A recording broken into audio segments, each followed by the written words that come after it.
जय जय जय श्री सीताराम। श्री रामचरितमानस उत्तरकांड। जय श्री सीताराम। इस प्रकार की तेज की राशि विज्ञान में दीपक को जलावें, जिसके समीप जाते ही मद आदि सब पतंग जल जाएं। सो हम अस्मि, वह ब्रह्म मैं हूँ, वह जो अखंड तैल धारावत कभी न टूटने वाली वृत्ति है, वह ज्ञान दीपक की परम प्रचंड दीप शिखा लौ है। इस प्रकार जब आत्मानुभव के सुख का सुंदर प्रकाश फैलता है, तब संसार के मूल भेद रूपी भ्रम का नाश हो जाता है और महान बलवती अविद्या के परिवार मोह आदि का अपार अंधकार मिट जाता है।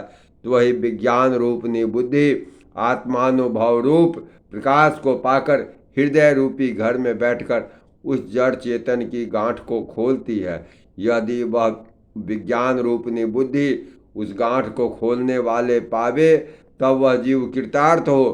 परंतु हे पक्षीराज गरुड़ जी, गांठ खोलते हुए यह जानकर माया फिर अनेकों विघ्न करती है। हे भाई, वह बहुत सी रिद्धि सिद्धियों को भेजती है, जो आकर बुद्धि को लोभ दिखाती है, और वे रिद्धि सिद्धियाँ कला बल और छल करके समीप जाती है और आंचल की वायु से उस ज्ञान रूपी दीपक को बुझा देती है।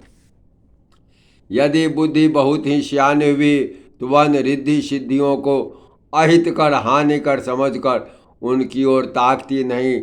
इस प्रकार यदि माया के विघ्नों से बुद्धि को बाधा न हुई, तो फिर देवता विघ्न करते हैं। इंद्रियों के द्वारा हृदय रूपी घर के अनेकों झरोखे हैं। वहाँ प्रत्येक झरोखे पर देवता अड्डा जमा कर बैठे हैं। जो ही वे विषय रूपी हवा को आते देखते हैं, तो ही हठ पूर्वक किवाड़ खोल देते हैं। जो ही वह तेज हवा हृदय रूपी घर में जाती है, तो ही वह विज्ञान रूपी दीपक बूझ जाता है। गांठ भी नहीं छूटी और वह आत्मानुभव रूप प्रकाश भी मिट गया। विषय रूपी हवा से बुद्धि व्याकुल हो गई, सारा किया कराया चौपट हो गया। इंद्रियों और देवताओं को ज्ञान नहीं सुहाता, क्योंकि उन्हें विषय भोग में सदा ही प्रीति रहती है, और बुद्धि को भी विषय रूपी हवा ने बावली बना दिया। तब फिर दोबारा उस ज्ञान दीपक उसी प्रकार से कौन जलावे। इस प्रकार ज्ञान दीपक के बुझ जाने पर तब फिर जीव अनेकों प्रकार से संस्कृति जरन मरण आदि के क्लेश पाता है।